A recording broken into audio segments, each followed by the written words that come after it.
Good evening, everyone, and welcome to the Buchanan Lecture Theatre. I'm Sally Mapstone, Principal of the University of St Andrews, and it's a pleasure to welcome you all and our guest of honour, Dr. Fiona Hill.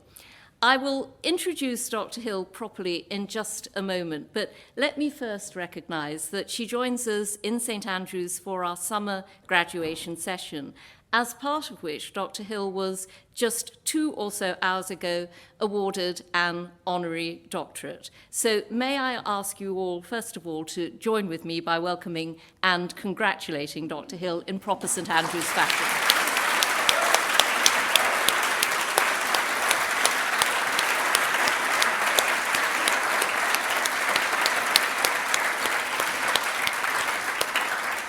Thank you. There is just over an hour for our discussion today, which Dr. Hill has generously carved from a formidable schedule, so I'm going to keep my remarks succinct. I'm introducing today's event, after which I will hand over to Stephen Gethins, Professor of Practice in the School of International Relations and a Strategic Advisor on External Affairs in the Principal's Office. Stephen will lead a conversation with Dr. Hill for around 45 minutes, after which he will compare a question and answer session.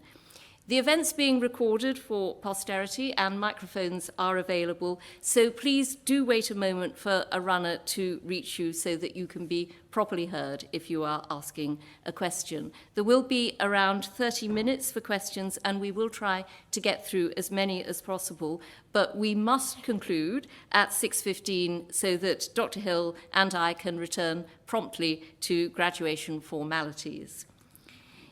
The honorary doctorate we have just bestowed upon Dr. Fiona Hill recognises that she is an expert in every sense of the word, specialising in Russia and Eastern Europe. Fiona shares her expertise on subjects key to our political and historical moment, and she conducts herself with dignity and respect for seriousness and integrity within a political climate in which such qualities increasingly risk losing currency. These are attributes that Fiona has developed across her life and career. Fiona's outstanding political memoir, There Is Nothing for You Here, Finding Opportunity in the 21st Century, published by Mariner Books in 2021, and copies are available outside, gives a compelling set of insights into how this came about. Fiona was born in County Durham in northern England. Her father was a coal miner and later a hospital porter as the coal mines closed. Her mother was a midwife. Fiona's first major removal from Bishop Auckland was to the University of St Andrews, and she graduated with a Master of Arts with honours in Modern History and Russian in July 1989, a degree course which included a year at Moscow's Maurice Thorez Institute of Foreign Languages. Fiona writes affectionately of St Andrews, but not without criticism for the contemporary culture of sexism and classism which surrounded and at times infiltrated our community. While There Is Nothing for You Here is thus an important and moving testament to the transformative power of education, it is also a reminder of how far we have come in levelling access and indeed what work we have yet to do. I lead on widening access for Scotland's universities, and I've taken great inspiration from the social mobility recounted in these pages. And it should not go without mention that as a former chair of the university's American Foundation, Fiona has done much work to support others who walk in her footsteps. Following her time at St Andrews, Fiona relocated from the UK to the US, where she read for a master's degree in Russian and modern history at Harvard University, where she remained to attain her doctorate. Fiona's training at Harvard led her to join the Brookings Institution, and she joined the National Intelligence Council in 2006 as an intelligence analyst, working for President George W. Bush and later President Barack Obama until 2009. In 2017, she returned to presidential work when Donald Trump appointed her as Deputy Assistant to the President and Senior Director for European and Russian Affairs at the National Security Council. It is in this latter role that Fiona Hill became a household name when she testified as part of the impeachment inquiry into President Trump in October 2019, proudly declaring, whilst so doing, that she was an alumna of our university. That testimony consolidated what many who knew Fiona already thought and announced her character to those as yet unfamiliar to her, that this is a person with a deep-rooted moral compass, willing to use their education positively to shape the world, and guided by a sense of what is right and decent, particularly impressive when working within the scope of two of the most tendentious leaders of our moment, Trump and Putin. Fiona continues to serve as an international leader on Russian affairs, informally advising governments through the Ukraine crisis, and her generosity in joining us at this crucially busy time is outstanding. So please join me again in welcoming and thanking one of our most extraordinary alumni, Dr. Fiona Hill.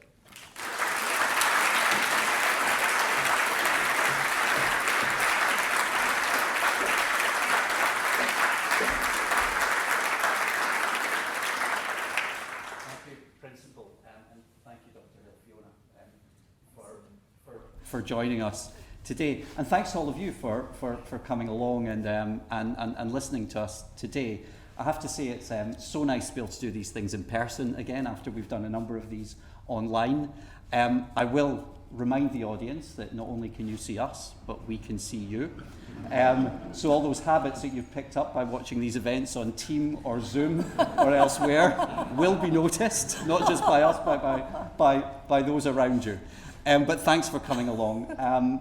Fiona, thank you so much. I'm wondering, just to get us started today, can you tell us just a little bit about why you wrote the book and a little bit of the background to that?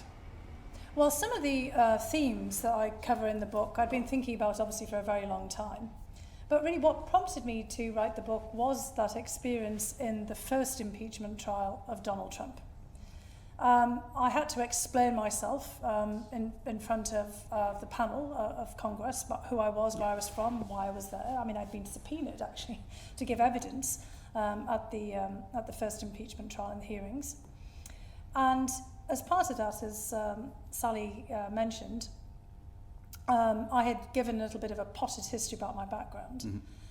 And I got hundreds of letters afterwards from people from similar backgrounds and saying that they had been most affected in many respects by some of the things that I said at the very beginning, particularly, the kind of story of coming from relatively humble origins and then, speaking up and telling the truth. And, sometimes in life, the simplest act, something just telling the truth about circumstances, can be the most powerful. And I was really struck by the impact of telling the truth and something I hadn't really, thought twice about. But also, in that moment of the impeachment trial of a US president, I mean, who would ever think that you would be, basically in the impeachment trial of a president? I mean, nobody would ever. I mean, I have to say that when I, first took the job to work in the Trump administration, I did realise this was going to be unusual and that some, awkward things might happen. I just didn't quite expect it to be that bad. I went into the Trump administration. I mean, I wasn't really appointed by Trump. He had no idea who I was, and only now he seems to have realised that, as was mentioned a little earlier, I'm a deep state stiff with a nice accent. He really couldn't remember who I was from the times when I was actually there. I was hired by people around him because of the interference of Vladimir Putin in the US election in 2016. And I'd gone into the administration thinking that the national security import of this would really have focused everyone's attention, found out that it had not, because that we were in a uniquely polarised political moment. And I wanted to be able to explain how had we got to this point, how had we ended up with the impeachment of a US president, of asking the leader of a foreign country to do him a personal favour in a very fraught political circumstance. That was in itself highly unusual, not to say irregular.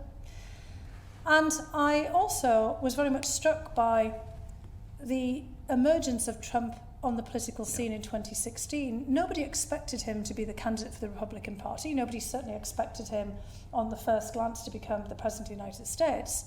But if you'd actually been paying attention to larger trends, you might have anticipated it. And I was also struck by the fact that in 2016, of course, there was the Brexit referendum in the United Kingdom. My own region was part of that as well. We'd actually talked in the green room about my hometown of Bishop Auckland, County Durham, voted 61% in favour of Brexit. And yet all the investment in my hometown was actually coming from European Union funding. Mm-hmm. But there was this moment in that period of 2016 when everybody was really attracted to populist politics. And strangely enough, Vladimir Putin, the person that I'd been studying, in fact, for the best part of 2 decades, I joined the Brookings Institution in 2000 just as Putin became the president of Russia. And of course, he was a very mysterious figure. Everyone was trying to figure out who is he. I wrote a book with a colleague, Mr. Putin operative in the Kremlin, trying to figure this out. He'd interfered in the US election. And we thought perhaps he might have also interfered in the Brexit referendum and maybe even previously in the referendum here in Scotland on independence. And he certainly later on interfered, as we discovered, in the referendum in Catalonia, in Spain, for example. And he was also a populist president. Mm-hmm. He came into power in 1999-2000 saying he was going to make Russia great again. And so all of this was all coming together. And I thought, how can I explain this? Partly for myself, but then to other people as well. So lots of different threads came together, and that's how I set about to write the book. Well, it's really interesting, and I want to take you back because the politics of this is really interesting. And of course, you mentioned Brexit, and we will touch upon that because, of course, today's the 6th anniversary of the EU referendum, so it would be remiss of us not to touch upon that. But can I take you back, and you write beautifully about your background, and you also write about arriving in St Andrews. Can you tell us a wee bit about what was it like about arriving in St Andrews, and in particular, and I'm going to pick you up on some of I like in your book when not only do you talk about the positives, but also some of the negatives, and Sally made reference to that. I also like the fact, and we're celebrating graduation today, and the achievements of what's been a particularly tough, and I think you reflect this in your comments today, period for students, and you've got some lessons at the back of your book. So you're not just saying do better, you actually have some suggestions. But can you just tell us a little bit about what it was like arriving in St Andrews, and talk to us a little bit about your time here? And you're amongst friends, so the good stuff and the not so good stuff, we can take it. Well, this is actually my old lecture hall, and the seating looks actually different. I think it's probably been replaced since the 1980s. But this was the place where most of the lectures that I took here in with history and languages with Russian happened. So I never expected that I'd be sitting here on stage. So there's an unexpected, let's just say, turn of events here. But I came to St Andrews in the autumn of 1984, and that was a particularly tough time in the United Kingdom. And I think there are a few people here who will remember that early part of the 1980s, some who certainly won't. Growing up in the north of England, in County Durham, most people probably haven't fully processed this. It's another reason I want to explain this in the book. Every industry in northern England was nationalised after World War II. So I actually didn't know anybody who was in the private sector. Everyone had been a coal miner or working as steelworks, the wagon works, as they're called, railways, shipyards, shipbuilding. Everybody was in British something. And when my dad lost his job in the mines, he ended up in the National Health Service. So again, the state sector. With the exception of a few people who had the corner shop, there wasn't really anybody who worked for themselves. And in somewhere like County Durham, this was also building on what one might also describe as almost a feudal system before that. Before the Industrial Revolution, most of the land in County Durham was owned either by the Church of England, because this was the land of the Prince Bishops, the Bishop of Durham, or by very large landowners. And everybody was a tenant. And all of the buildings around in the rural areas of County Durham painted white, so everybody would know that they belonged to the Nevilles, or Lord Lambton, for example. And so this is an area that has a very particular distinction to it. And when we had the mass privatisation of the nationalised industries over Margaret Thatcher in the early 1980s, suddenly hundreds of thousands of people ended up out of their jobs at once. Because you closed down the steelworks in Consett, County Durham. There was actually somebody in my first year at St Andrews who'd come from Consett. Every single one of her family she was the only girl out of a family of 6. Her 5 brothers, her father, her grandfather, all of her uncles had all suddenly been made unemployed overnight. when the concert steelworks had closed down.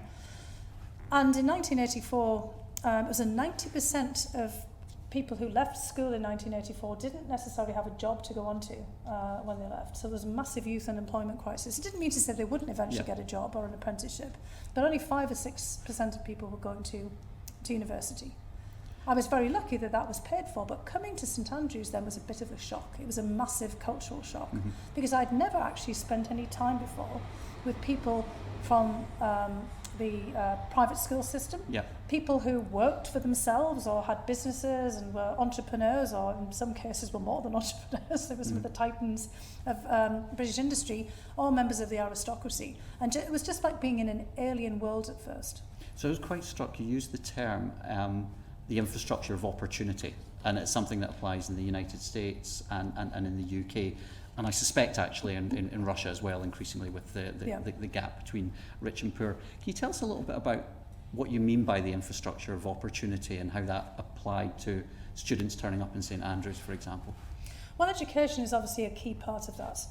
But it's not just being able to come to somewhere like St Andrews. It's all what I was thinking about this is the infrastructure that makes that possible. I was paid for by my local education authority. So actually, unlike some of my counterparts at St Andrews, I had a full ride. I mean, I was basically had my fees paid and I was given a maintenance grant. So that was a key part of it. But then there was kind of a larger infrastructure around it. Before I came to St Andrews and I started Russian from scratch, they didn't teach Russian in my comprehensive school. So I had to go to an intensive Russian language course. And that was something that I had to do. It was also an opportunity to learn.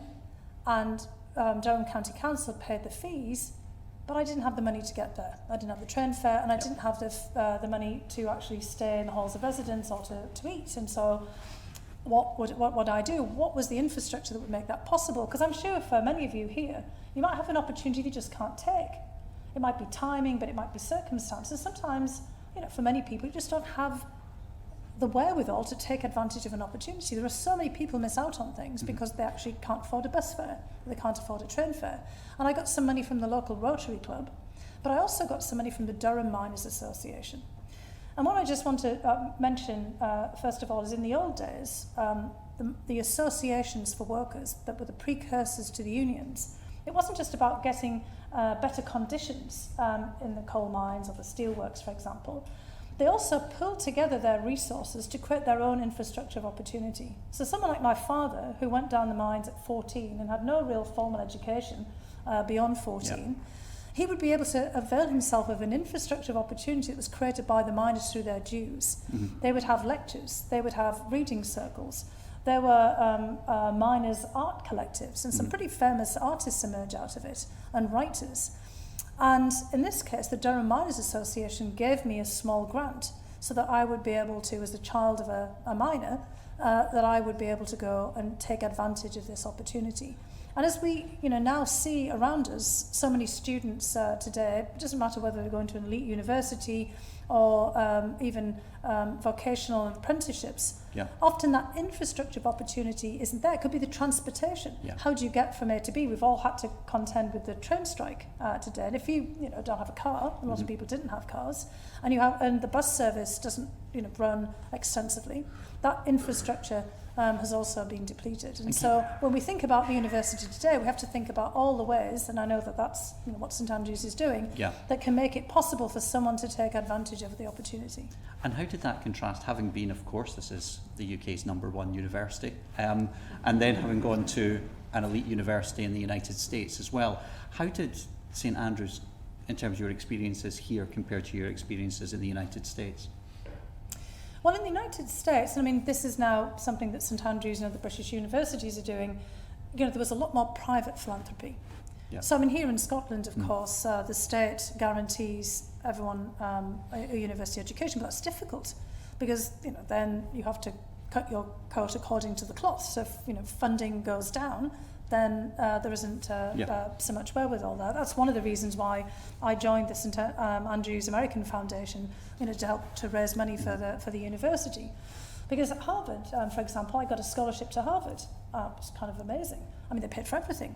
My airfare, somewhere to stay, constant resources to help bridge the gap, for people. I was surprised when I got there about how many people from really poor backgrounds had been able to go to Harvard as undergraduates as well as graduates. I mean, I tell students, here in the UK, you could actually think of applying to Harvard because they've been able to raise so much money. And it's the public-private dimension of this, and more so the private philanthropy, that really played a role. So that was something that was immediately evident there. But in both places, over time, education has started to be seen as something more of an individual responsibility rather than something that's beneficial to all of us. And I mean, I'd just like to urge people, as we think about everyone who's graduated today, yes, that's an individual achievement, but all of our societies are so much better off if people are able to have the skills that allow them to basically function, compete, get jobs and have lives in this extraordinarily complex world. We need a better educated society for us all to get ahead. I mean, Scotland has always emphasised education as a kind of a larger social good, but other places don't. I mean, Scotland is actually unusual in that regard. And I think the polarisation that we see today in our politics is to a large extent, especially in the United States, the result of people not being able to have access to all kinds of education, further education, and the skills that they need in the future. It's something that I really started to realise in the time that I was there. If you don't have some kind of degree in the United States, 2-year college, community college, for example, you are less likely to be able to have a job. And the big gap in voting, when you look at what happened in 2016, for example, you can actually judge how they're going to vote based on their level of educational attainment. Well, let me ask you about that in terms of how it impacted on the politics, because you mentioned earlier on that in 2016, for instance, you had that moment in politics. You had the election of Donald Trump, you had the UK leaving the European Union. I was involved in politics at the time. I remember it was a period when everybody told us that it couldn't possibly happen that the UK would leave the EU and Donald Trump would get elected. Why did we get it so wrong, and did we misunderstand and fail to comprehend those levels of inequality? And people in Bishop Auckland, for example, you referenced that, voting 61% in favour of leaving the European Union. Why was that? Well, I think partly, and this doesn't include you, Stephen, but a lot of our politicians and political commentators and analysts are from a different class. And that certainly was the case in the United Kingdom. I mean, there was very few people where I was at St Andrews in the 1980s in the working class, so people who worked in nationalised industry. And also in the United States, although, as I said, places like Harvard had expanded out their education, as we got through into the 80s, into the 90s and the 2000s, there tended to be much more emphasis on people who already had the wherewithal to get into elite universities, and a lot less funding available, grants. My husband, for example, was one of 12 kids, and his family originally from South Dakota, and his father went to college on the GI Bill after World War II. His entire family were paid for something called Pell Grants, which were also for kind of students from deprived backgrounds. But by the time we got into the 2000s, that kind of funding had disappeared in the United States. And people like here were having to take out loans, not here in Scotland, but the rest of the UK. And so education, although it expanded in terms of the number of people taking education, the opportunities for people to get ahead also became quite constrained. And of course, a lot of people got heavily into debt. That affected their life chances after that. I know I wouldn't have gone to university if I'd had to get into debt. I would have been honestly too frightened to take on the debt. So who knows what my path might have been. But that all started to feed into the phenomena that we saw in 2016. If you had gone outside of London and had gone to not just Bishop Auckland, but Hartlepool, Sunderland, just anywhere more actually outside of London, and in fact some different boroughs of London, you would have seen where we were heading and just talked to people. I mean, here obviously in Scotland the vote was somewhat different but it depended on where you went in Scotland as well. If people had just gone out and talked to people and asked them what they thought about things. And if you look at what happened in the United States, Donald Trump was elected by only 70,000 votes in 3 counties in 3 states, and the old industrial heartland of America, but now the Rust Belt. So they were the equivalents of, Dundee and Glasgow and Newcastle and Sunderland and, kind of many similar places. And it was obvious that people were frustrated and angry. They felt that the system wasn't reflecting them. They couldn't see people who looked like them in politics. Elite educational institutions or any kind of education seemed to be beyond their grasp, and then there started to be a backlash against it. University college isn't for you. Apprenticeships were disappearing as the big industries closed down. You couldn't get a job in a steelworks, which used to be very well paid, coal mines, also in the auto manufacturing, the big car manufacturing industry. Everything was closing down. And those pathways to, in America, a middle-class life were cut off. And the same in the north of England. People couldn't find decent jobs and they couldn't move.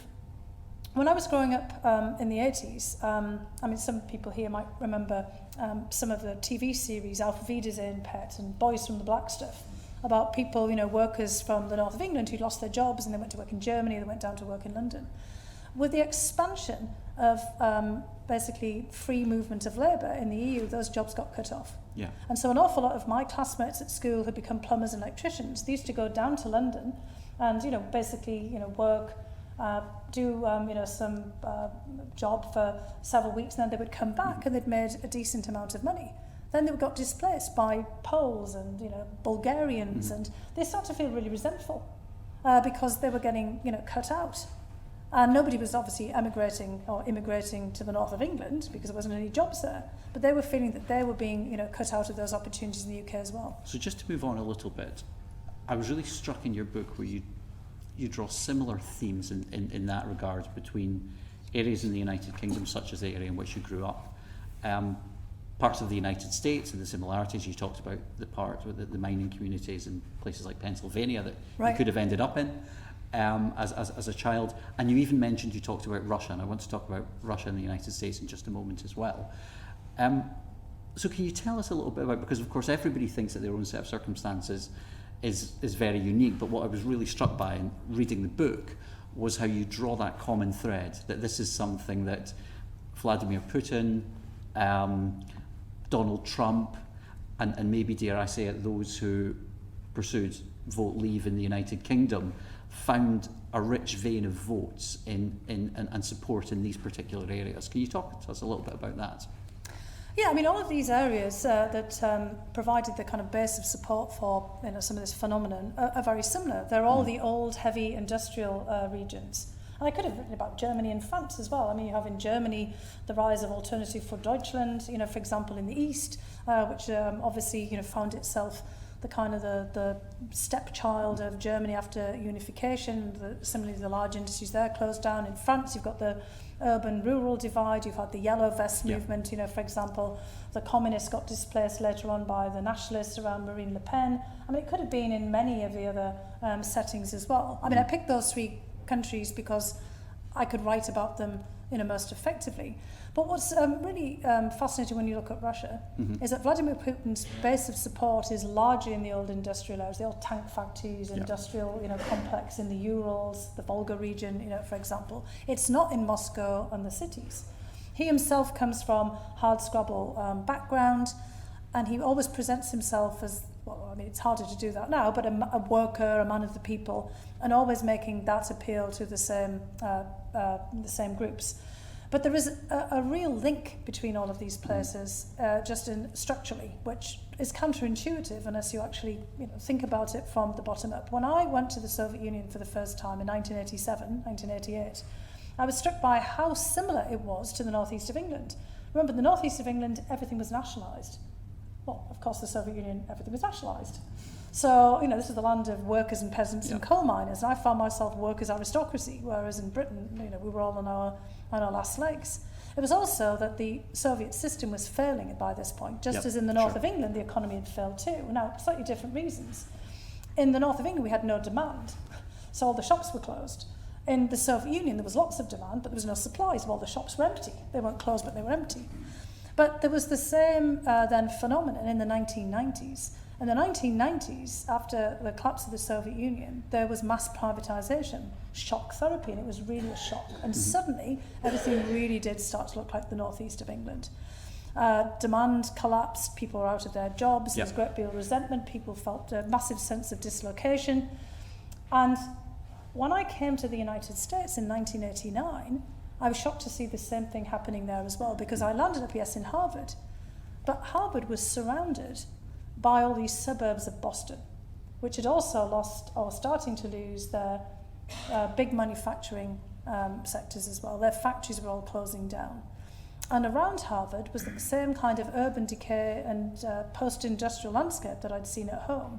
And people were, trying to make ends meet by renting out their houses to graduate students. And as I would go around and talk to people, they were expressing exactly the same concerns as people were from the northeast of England. So the northeast of the United States was having the same experience. They bounced back quite quickly because you had MIT and Harvard, and you had a lot of investment as a result of having the universities there that tended to sort of generate innovation. And the pharmaceutical industry came in, for example. In 20 years, that was turned around. But, parts of the former Soviet Union, the northeast of England, never really got turned around. Well, you talk about unlocking the opportunity of place that I find really interesting in that common thread. We've talked an awful lot about class, but I'm wondering if you could talk to me a little bit about gender as well, and how that, because you write about that in the book, about your own experiences, but also the experiences in the United States. And I was also really struck, despite everything that he said and behaviour during the election in 2016, you know that Donald Trump got 40% of the female vote. So I'm wondering if you can tell us, and I'm going to ask you to talk a little bit about gender, and then I'm going to look forward a little bit before I open things out as well. Yeah, it's pretty counterintuitive given how misogynistic and sexist Trump is. And I actually did take part in the Women's March the day before I got offered the job. That was a little on the strange side. And then, afterwards, one of my friends who'd gone around with me said, "How could you do this?" I said, "Well, I'm just going to show up every day as a woman and an immigrant and just do my best and, and just have to deal with this."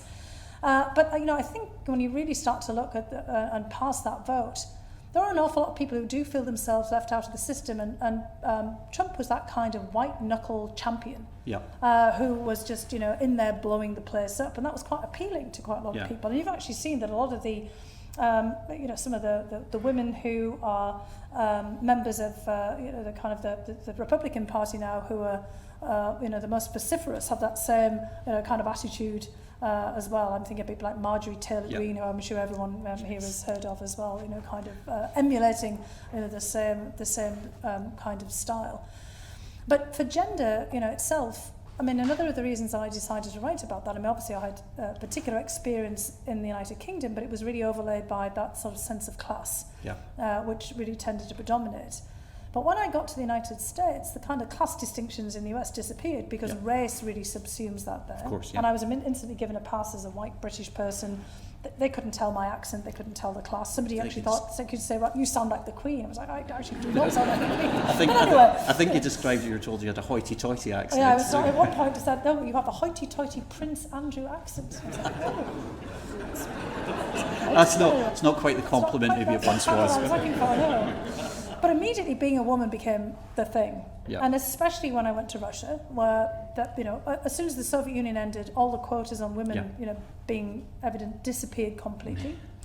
And I have Damon Pringle, who was the UK ambassador to Russia, who must have really felt that as one of the, I think at the time, probably the only woman ambassador, or one of the very few, women ambassador in Moscow. And extraordinarily difficult, basically getting traction as a woman in Russia and often being ignored. I have a story where I was the National Intelligence Officer and I was sat next to Putin at a dinner. And I was, all these things were going through my head. Why am I next to Putin? I'm the least likely person to stab him with a fork. Or is it like Judi Dench in M, because I was a National Intelligence Officer? And it was because I was a nondescript middle-aged woman. And I was like a piece of tableware, because everybody wanted the eyes on Putin. If a man had been sitting next to him, they'd have wondered, who is that man? So that just showed you that you were just there to frame, the man himself. And then when I was working for the Trump administration, being a woman was a liability. Trump never wanted to hear anything from me. He hadn't hired me, the National Security Council had hired me. He did listen to Gina Haspel, who was the CIA director, mostly because he had to. But for others, unless you were in his inner circle, he just disregarded you. He never remembered anyone's name. I only knew he was talking to me once when he said, "Hey, darling, are you listening to me?" So it was. I started to reflect on that. There's that even if I had incredibly important information to impart, I couldn't impart it to him because I was a woman. And so it was getting in the way of me actually doing my job. And so I wanted to reflect that in a book. I mean, when men write books, they don't usually explain what it's like to be a man in a certain context. Yeah. But, as a woman, particularly in that kind of position, and as Anne would, basically attest as well, it's very difficult in Russia, and then became incredibly difficult in the United States as well. So you use, I picked up an analogy from the book that you said at one point you'd had a bad experience in the Oval Office over a press release, and the bit of advice that you got was don't wear the same dress that you wore on that day and you won't notice. Is that that's true? Right.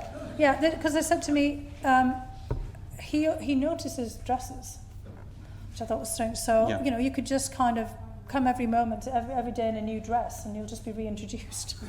That's fascinating. I never imprinted, so I probably didn't get the right dress either, but anyway, there you are. I had to go out and buy a new wardrobe. Oh, wow, right. Well, look, I know we're going to get asked about the Trump White House, but you mentioned Vladimir Putin, and you are a Russia specialist, and we have this devastating war of aggression in Ukraine, which seems to have settled into an attritional conflict, a war that, of course, as any Ukrainian will tell you, started in 2014. Yeah. I'm wondering if you can talk to us a little bit about, because we're reflecting on the West as well, why did we get it so wrong about Vladimir Putin when all the signs were there from Chechnya, Syria, the invasion of Crimea, and where do you think this is going to go? So I'm wondering if you can just reflect and give us some of your insights about Vladimir Putin and what's driving him. One of the easiest ways in which we got it wrong is because, we're a democracy. We are democracies rather, and we change all the time. Mm-hmm. Vladimir Putin has been in power for 22 years. And in that time, he's had 5 US presidents, God knows how many prime ministers in different countries. Ambassadors have been and gone. People like me have been and gone. And so we don't have consistency. If you have the Foreign Office, as Ambassador Pringle, you do have, a certain level of people in the research departments, the sort of intelligence and research, who are there, watching this for all the time. But they don't always, get traction with policymakers who always come in and do assessments all the time. So every 2 or 3 years, 4 years, we get a new assessment. I mean, I've been in, the kind of in and out of the government several times, and every time I've done it, we've been yet another national security strategy, for example. So we spend a lot of time navel gazing and thinking about all the great things we're going to do. And Vladimir Putin just keeps on doing what he's been doing. Yeah. So we've dropped the ball there. Mm-hmm. I mean, I think that, many of us who've been looking at Russia for a very long time could have seen this coming. And in fact, Ukrainians and others, could certainly see that they were in the crosshairs. And a lot of it goes back to the early 1990s. So when you had the dissolution of the Soviet Union, it was picked apart. The Soviet Union didn't actually collapse. It was actually the decision of elites to pull it apart. You had Boris Yeltsin in a power struggle with Mikhail Gorbachev, who was then the president of the Soviet Union. Boris Yeltsin was the president of the Russian Federation. And he and others wanted to get rid of Gorbachev. Remember, there was coups against Gorbachev, and then you had Yeltsin and the presidents of Belarus and Ukraine getting together in a rather magnificent hunting lodge in the middle of Belarus to basically dissolve the Soviet Union. And they set up a Commonwealth of Independent States, which was intended to provide a different structure for the state, but it actually became a mechanism for divorce. And Ukraine was one of the first to move away from this. And there were many in Russia who could not conceive of the future without having Ukraine very close. So even in the early 1990s, there were nationalist Russian politicians, including Mayor Yuri Lushkov of Moscow, many people in the Russian parliament, who were always trying to figure out how to bring Ukraine back in. We're making claims on Crimea, for example, that had gone with Ukraine after independence. And when Ukraine first was independent, it inherited an arsenal of nuclear weapons, the strategic nuclear weapons. They couldn't actually use them because they were actually stationed there, and all of the orientation of the weapons and all of the firing mechanisms all in Moscow anyway, centrally contained. But there was a whole effort to try to get those weapons taken out of Ukraine, also Belarus and Kazakhstan, to be dismantled in Moscow. And in that period, there was a lot of pressure put on Ukraine. Now, some people here, for example, will remember this, but most of the people have completely forgotten it. So NATO isn't even in the picture at this point. And there were lots of threats against Ukraine from Russians, and that's why there was an agreement, a memorandum drawn up in Budapest by the UK, by the United States as well as Russia, to guarantee specifically Ukraine's territorial integrity and sovereignty against, the kind of thing that we're seeing now, because there was so much pressure on Ukraine. So irrespective of NATO, all the things that people are saying are the reasons for the invasion. Even before then, Ukraine was in the crosshairs. And as you said, 2014, we really begin in earnest with a war, with the annexation of Crimea, because of Ukraine trying to join in an association agreement with the European Union. So the threads of all of this go back to the early 1990s. But we haven't had people in place to keep hold of those threads the whole way along. And the people surrounding Putin are many of those people who were aggressive towards Ukraine back in the 1990s. So do you think, and I should say to everybody, I'm going to open this up to questions shortly, so do have a think if there's anything you'd like to ask, but let me just ask a couple of questions. Do the Ukrainians have every right to feel aggrieved that they were let down in 2014? Is there something that we could have done better? And before I open it up, I have to ask this question as well. So I'd like to take you back to 2014 under Barack Obama's administration. We're very critical of Donald Trump, but I wonder if you could comment on what happened in 2014. And as part of that, before I open it up, can you talk to us a little bit about how Donald Trump viewed Vladimir Putin as well? I know they're two very distinct questions. Well, look, there are many junctures actually where we should have done something or been very mindful of it. So, back in the 1990s, we just thought about, well, how are we going to guarantee or give, these assurances to Ukraine? What are we going to do if something happens? So we didn't. We just gave them some assurances, and they weren't even worth the paper that they were on. Then, of course, we had the so-called Orange Revolution in Ukraine in 2004, and Russia put a lot of pressure on Ukraine then as well. There were gas cut-offs of pipe gas to Ukraine, 2006 again in 2009. We didn't really do anything then either. And then the annexation of Crimea. We only actually really responded in terms of sanctions and really thinking about how to tackle this, not just after war was instigated in the Donbass region, but only after the shooting down of the Malaysian Airlines plane over Donbass, MH17. And that was really kind of what focused everyone's minds. But then again, we lost the plot. We didn't keep focused on what was going on behind the scenes. There was also several junctures where, again, I think the Obama administration also thought that Russia was a declining power, that they could have gone and wait it out. That Putin was on his way out, Russia was on its way out. That was an incorrect assessment, because the Russians can always deploy resources to, as they always have over history. Everybody's always written Russia off over and over and over again, and it should never be written off, just like we shouldn't write them off or Putin now. But in 2008, when Ukraine and Georgia applied for a membership action plan of NATO, I was the National Intelligence Officer at the time. We advised against that, actually. And I'll just say why. It's not necessarily that it was wrong for Ukraine and Georgia to aspire to be part of NATO, and Poland, Hungary, Czech Republic, other countries in the Baltic states that had been in the crosshairs of Russia had also applied, again of their own volition. Remember, Hungary, Poland and Czech Republic had been invaded by their own so-called allies in the Warsaw Treaty Organization, during the Cold War. But we hadn't thought it through. In fact, nobody was actually expecting Georgia and Ukraine to apply for the NATO summit in 2008. And we were asked to do some assessments for President Bush. And we quickly assessed that this wasn't going to fly. Most of the major NATO allies were not in favour of it. They were worried about provoking Russia. And it was also very clear from everything that we'd seen up until that point that Russia would probably take military action. We thought that they actually might seize Crimea from Ukraine, and that they would certainly put some military pressure on Georgia as well, because that was what Putin was threatening. And we'd already seen the Russians cross various thresholds. And so if we were going to give them some support for this, which actually Bush and Vice President Cheney had already decided that. So before, this is what sometimes happens to you, get in there as an analyst and advisor, they've already made up their minds. They're just kind of giving you a sort of a chance to maybe change their mind, but they're not going to. They'd already decided on the policy because Bush had given a personal undertaking to the Ukrainian and Georgian presidents that he would support it. Yeah. We basically said, well, we then have to have a plan if we're going to put this forward, and there wasn't a plan. And so we ended up with the worst of both worlds. Georgia and Ukraine, because of the resistance of some of the other major allies like Germany and France, didn't get the membership action plan. They were told that one day they would be in NATO, but not anytime soon. And then there was no plan for what we would do, just like there wasn't for the Budapest Memorandum in 1994 to support them if they got into any difficulty, which of course they did. 4 months afterwards, Georgia gets invaded, and we thought that Ukraine would get invaded then too, just to be clear. But what happened was the Ukrainians pulled back very quickly, and they in fact fobbed the Russians off by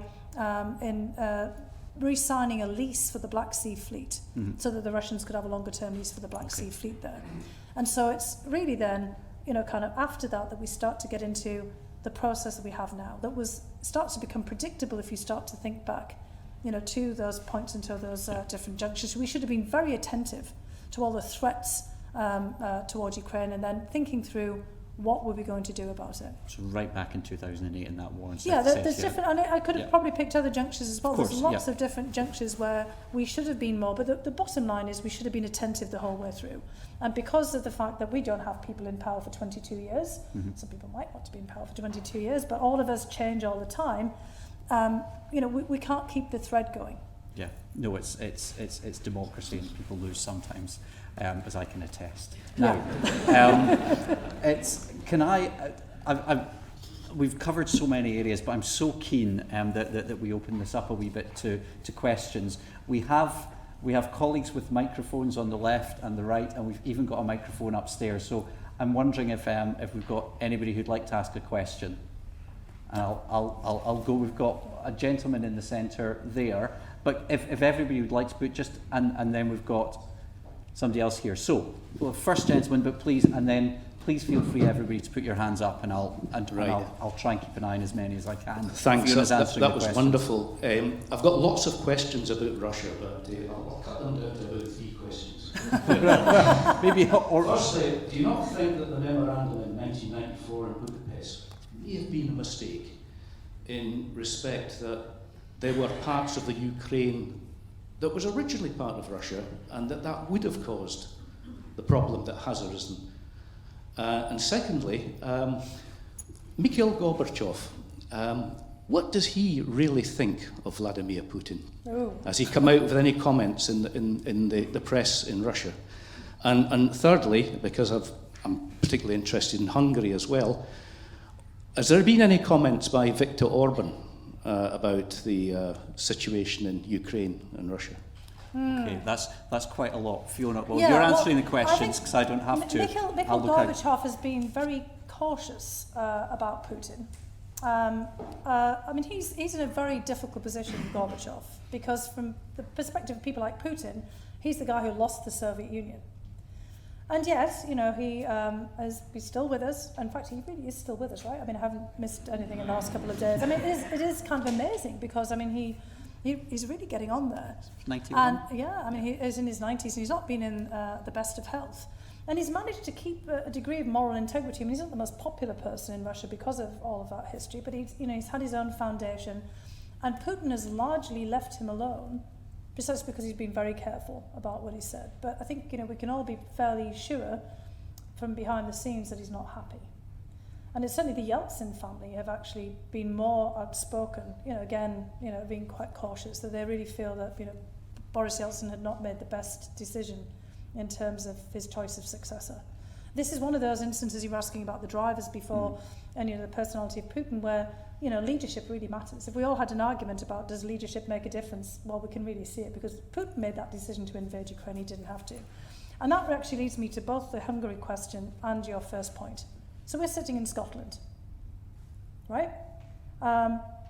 Scotland was independent for a long period of time, and you had the union of the parliaments with England almost exactly at the same time that Peter the Great has the Battle of Poltava with the Emperor of Sweden, Charles XII. So the history of every country is filled with times when borders were in different places. At one point we were all, well, you weren't, but I was in the north of England. We were the furthest outpost of the Roman Empire.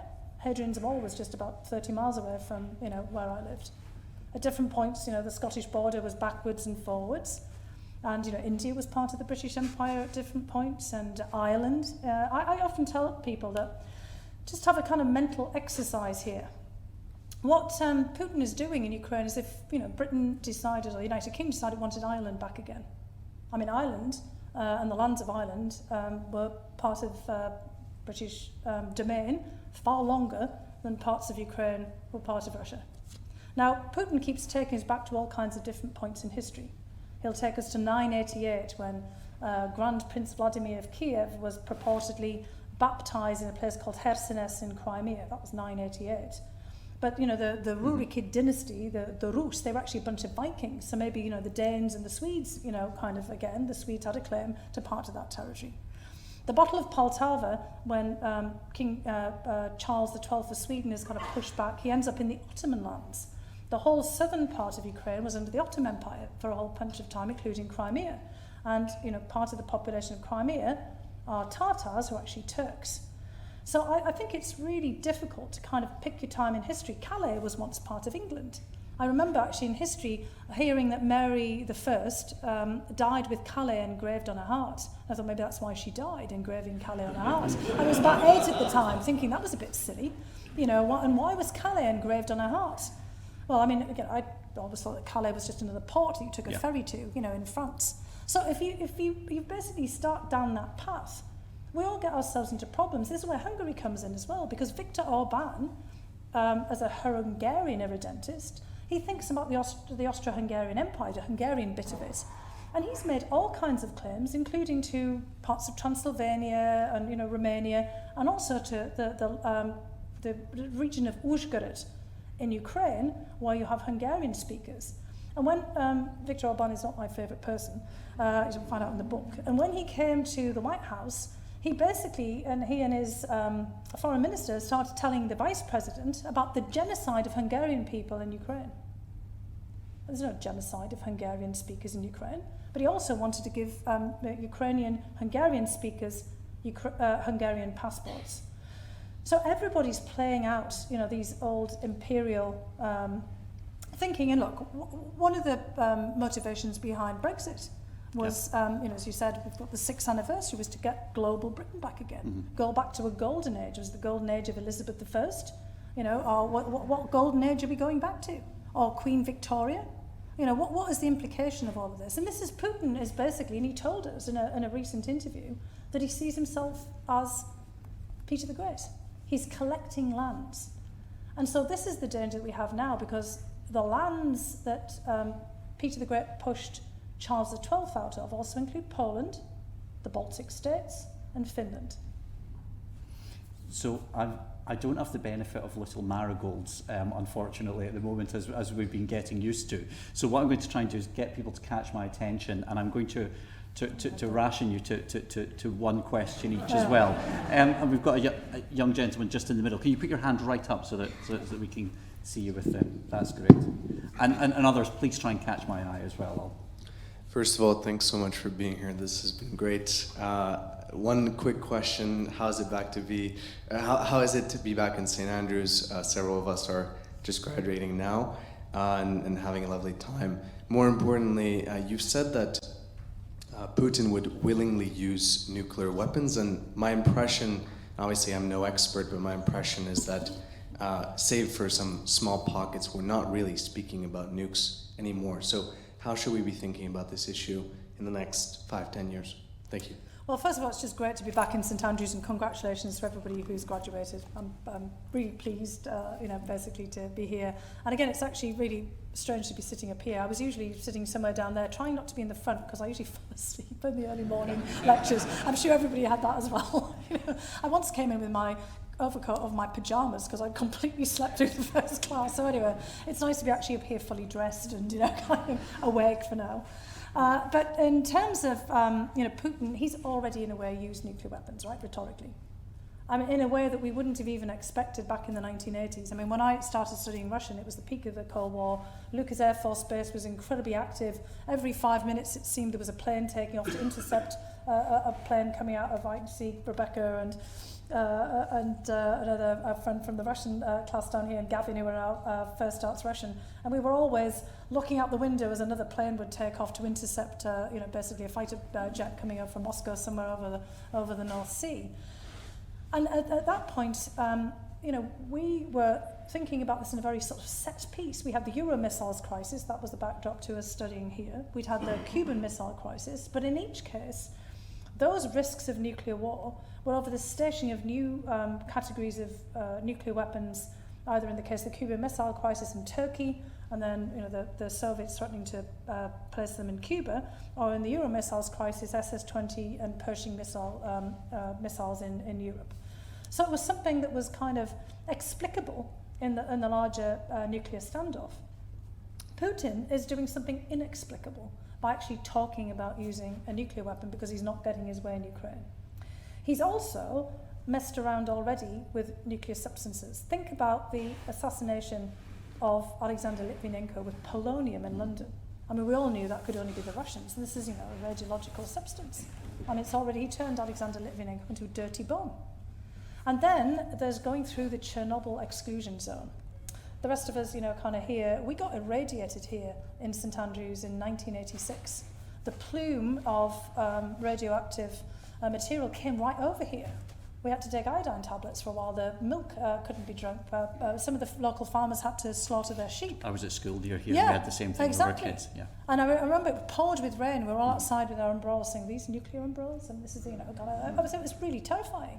And there he sends his troops through the nuclear exclusion zone, where people said he couldn't possibly do that. And even makes them, they dig trenches. So all those soldiers, those conscripts who dug those trenches in Chernobyl, they're likely to die later on, or at least certainly get sick from radiation poisoning. And then they shell deliberately the Zaporizhia plant, the largest nuclear plant in Europe, because they know, for example, the Germans are terrified. After the Fukushima accident, the whole idea of nuclear power. So it's actually putting nuclear power on the back foot as well at a time where there's going to be a massive energy crisis. And then the rhetorics about using a nuclear weapon, getting us all scared. There are cartoon-like articles in Russian papers showing the Sarmat, one of the hypersonic missiles, being sent off from somewhere near Moscow, going all the way around the globe, and look like it's going to hit Cleveland, Ohio, or somewhere when you kind of look at a map. There's talks on the TV almost every night about nuking the West and nuking the United States. I mean, over what? I mean, basically a war that he himself has provoked. Has declared, and also that he, in many respects, is in command of. He can stop that war if he actually wants to. He can find his own off-ramp and take us all off this. So he's already done quite a lot in the nuclear field. We all now fear that proliferation may be completely at an end, because getting back to that kind of question about maybe being a mistake about the Budapest memorandum. For Ukrainians and others, it was a mistake to give up nuclear weapons. Because if they had nuclear weapons still, maybe they wouldn't have been able to use them. But anyway, they were less likely to have been invaded. And so a lot of countries now are probably thinking about, well, maybe we should get a nuclear weapon. So proliferation, that whole regime becomes, quite different. So in a way, I would argue that Putin's already used, kind of nuclear weapons, at least in a rhetorical and a demonstration effect, to scare us. And he's had the desired effect. We're all talking about it. So we have to, bear in mind, why is he doing this? I mean, he's doing this to gain advantage by intimidating us. And, if he thinks that we need that extra intimidation, that's when you get the kind of risk. Right now, he seems to be, winning to some degree, depending on how you define it on the ground. At least, for now, in Donbass, he's got a slight edge here. But if he hadn't, the risk of him using, something for demonstration effect, I think, would go up. So we just have to, again, be mindful he's already using nuclear weapons to some extent. I'm going to look for another question. I'm going to come to. I'm mindful that we've got a bit of a gender bias with our questioners now. So a couple of. Do we have? Yeah, up at the top. Oh, upstairs. I'm so sorry. I'm it's so hard sorry. to look up and then kind of. I Trying can to see look up. waving in there. Blind. Thank you. Well spotted. That was my job. So, Thank I you. just looked up. well done. Thank you for your time, Dr. Hill. This will be quite quick and rather simple. I would just love for you to kind of talk about working with different presidents. Obviously, you've worked with 3 different presidents, and how that has been professionally and privately. How have you dealt with that politically? Obviously, after 8 years, they changed. So, how have you dealt with that? Thank you. Oh, well, thank you very much for that question, because I think you can be politically engaged without being partisan. You know, and I think that actually that's often very helpful. I mean, I know that, you know, you're no longer in political office, but I think that you can remain, you know, very engaged and actually have a lot of influence without actually running for office or being part of a particular political party. I would say we're all politicians, whether we like it We or not. are, I'm afraid. exactly. Yes, And particularly now, I mean, this is one of these all hands on deck kind of moments. And so, you know, whenever I've been in these positions working for different administrations, I always just try to do my best job and always just, you know, tell it like it is, irrespective of what the, you know, the political benefits of it might be. And I've always found myself somewhat crossways with the, you know, the various presidential administrations as a result of that. But, you know, that's the kind of, look, that's what I learned here at St Andrews, which was, you know, the importance of speaking up and speaking the truth. And, you know, telling it as it is, based on analysis, of course, not just on opinion. I also, you know, if you can't always get to the person themselves, and with Trump that was impossible, how can you get your message across in the most effective way? And often it's working with others. I mean, the one thing that I really benefited from was really working as a team. And I have to say that a lot of people say to me, well, it must have been very difficult in the Trump administration, but I worked with some amazing people. And actually, you all saw some of them when at the first impeachment trial. I mean, I was testifying alongside David Holmes, who was also a graduate of St Andrews, and we both went, what? I hadn't realised I'd known David Holmes for quite some time, and somehow it had never come into conversation that we were both from St Andrews. And that was just, you know, one of those remarkable moments. Actually, there was loads of people from St Andrews behind the scenes in the government, many of whom had actually studied in the terrorism centre here or international relations. The government had sent them, and all of them were focused on a mission. There were lots of people who were detailed into the National Security Council, and we all felt that we were part of something, that it was always, you know, kind of we were trying to just do the best possible job. And that was something that I found, honestly, personally very inspiring. That people were politically engaged, but they weren't partisan. They were trying to do the right thing. And Solly invoked James Wilson in the opening address. He was the St Andrews graduate, one of the founding fathers who put "we the people" into the preamble of the American Constitution. And I always bore that in mind. It's all we the people, and what can we do? It's not just what one man does or one woman does, but what we all do. And that's what I always try to remember, you know, when working. It's not, you just don't work for one president, you know, you're all working together, we're all in this together, and it's a sort of a shared mission. So I have to say, and please everybody, put your hands up. I was always astonished. I sat in the Foreign Affairs Committee, the number of officials, regardless of what you think about what people are trying to do at the moment in terms of politics, working so hard, and a large number of St Andrews graduates in governments around the world, including one, Dr. Hill, that I got to meet as well. Yes, sir. Thank you. I wanted to just make a quick comment and ask you a question. Your comment about the American philanthropy and endowment is something I'm, as a member of the American Foundation, is something we talk about daily. I mean, not daily at all of our meetings, and it is so profoundly different in the United States. But I have a somewhat simplistic question. Do you believe it's reasonable or even possible for political actions to have an effect on the petro revenue going into Russia? Yeah, that's really the big question I think we're all grappling with. You know, I think it's fair to say, of course, Scotland, the home of North Sea oil, and, you know, thinking about, you know, the role of Aberdeen, and, you know, the places here that we're trying to effect a very complex energy transition that, in the best of times, was going to take a while, 10, 15 or more years. And usually in energy transitions, you don't get, when we move from, you know, coal to oil and, you know, bringing on natural gas and then nuclear, we didn't really get rid of the previous fuel. So this is actually the first time in history which we've been trying to get rid of major fuels that we've all relied on. And I think there's a really strong argument to be made that Vladimir Putin decided to invade Ukraine precisely now because it was the period of peak demand for oil. And against the backdrop of COP26, which is just down the road here in Glasgow, he knew it was going to take a while. But this particular moment, the demand for oil and gas, and Russia's natural gas was at its peak, and he pretty much bet that we would not and then could not transition away from it in any short period of time. And look, he's obviously right. I mean, we're already seeing that India and other countries are sort of, basically stepping up as we try to move away from it. It's obviously not just electricity generation and all that demand that we are now with battery electric vehicles, the idea that we're going to get rid of the internal combustion engine, in the next 5, 10, 15 years. We've also got cryptocurrencies and all this demand for electricity and all over the place as we're kind of going into a more connected world with artificial intelligence. Putin's been looking at all of this and he knows it's going to be very difficult. He pretty much figures that the demand for energy and the increasing prices is going to lead to a popular backlash. We've got so much invested in the petrochemical industry. Sally talked about plastics. It's petrochemicals.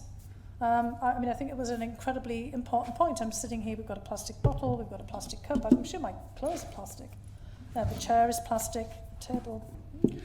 Bits of it. Yeah, bits of it plastic. Yeah. And we're going to have a really hard time moving away from it. So absolutely, this is going to be extraordinarily difficult. And there's been all the numbers run on the amount of revenue that the Russian government is bringing in, because anything over a certain, it used to be $27 a barrel, goes right into that's just for oil, and then equivalent for gas, into the state revenues.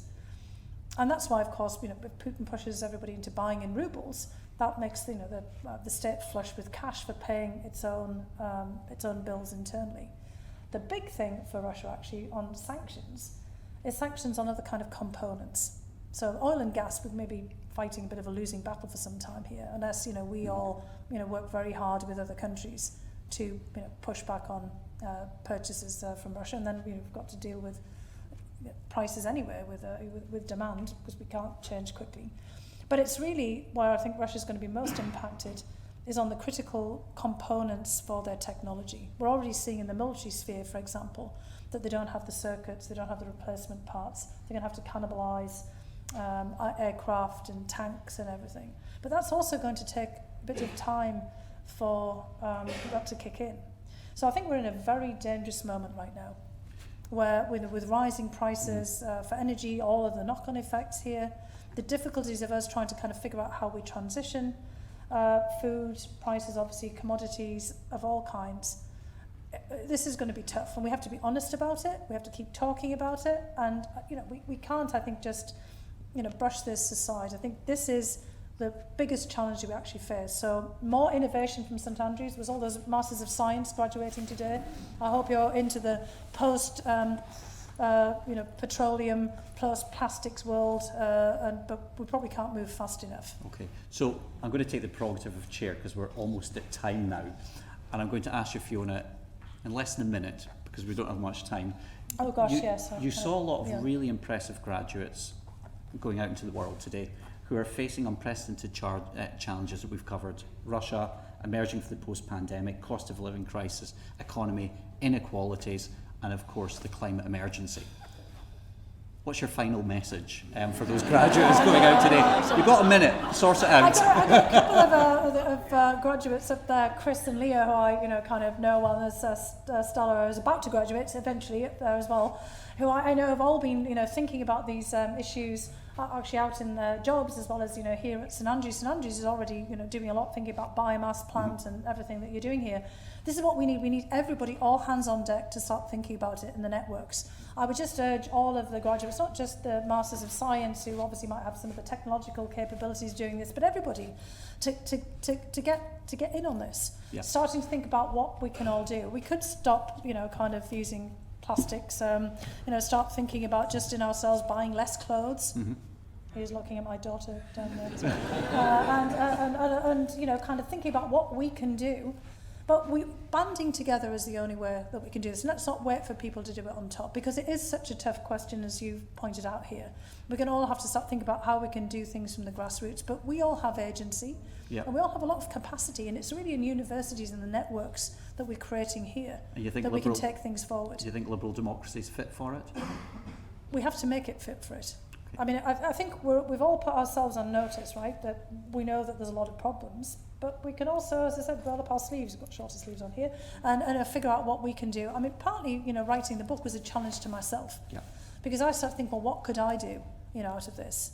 And, you know, when I was starting to write the book, and some of the things at the end to me as well, I had somebody write and say, are you just preaching this? And I said, no, I need to do this too. You know, how can we all go out and do more ourselves? Yeah. So let's all sort of think about when we leave here what we can all do together to fix things. Well, look, that's a great moment to stop on. First of all, can I say, Dr. Fiona Hill, thank you so much. That was fascinating. Oh, well, thank you.